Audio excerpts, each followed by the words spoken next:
Daniel Breuiller. Oui, merci, Monsieur le Président. Vous me permettrez de parler impôts. Je sais que c'est un mot qui fait hurler beaucoup de nos collègues. Ben oui, mais l'impôt, on parle déficit, on parle dette, on parle toujours excès de dépenses et jamais de déficit de recettes dont on pourrait s'inspirer. J'ai lu un article récent de M. Patrick Artus, qui n'est pas un révolutionnaire patenté, qui dit « La baisse de la fiscalité du capital est un échec ». Il cite la suppression de l'ISF, la mise en place de la flat tax, et il démontre, il illustre son propos en disant que le taux d'épargne a augmenté grâce à ces mesures ces dernières années, passant de 12 à 17%, et qu'à l'inverse, le taux d'investissement par les entreprises est passé de 5 à 3%. Et les investissements, en général, très majoritairement, vont sur des actifs déjà existants. Donc très peu d'impact sur la création d'emplois et de l'activité. Ça pose quand même question. Donc ça nourrit l'inflation des fortunes. Je vous invite à acheter le magazine Challenge de la semaine dernière. Les titres sont absolument magnifiques. Plus 315% d'augmentation entre 2010 et 2022 des fortunes industrielles de ce pays. Ça n'est pas rien. Donc on voit à qui ça profite tout cela. Alors, ce gouvernement rejette par principe toute hausse d'impôts. Et pourtant, il y a des gens qui portent cette idée.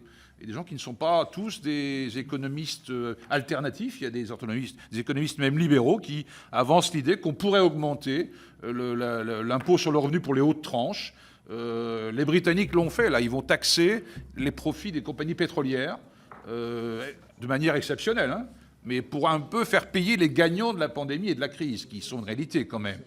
Voilà, 25%, ce qui devrait dégager 5 milliards de livres dans leur budget. Voilà une idée. Et j'ai lu également une déclaration de Mme Georgieva, qui est la chef du FMI, c'est son titre, et qui préconisait également d'augmenter l'impôt sur les hautes tranches, et en disant que ça ne pénaliserait nullement la croissance des économies des États concernés. Donc il y a eu des gagnants dans cette pandémie, on peut vous en citer pas mal. Regardez le classement de Challenge, ça vaut le coup d'y réfléchir. Un mot sur les collectivités. Solliciter à nouveau les collectivités pour contribuer au redressement des comptes publics, ça n'est pas juste.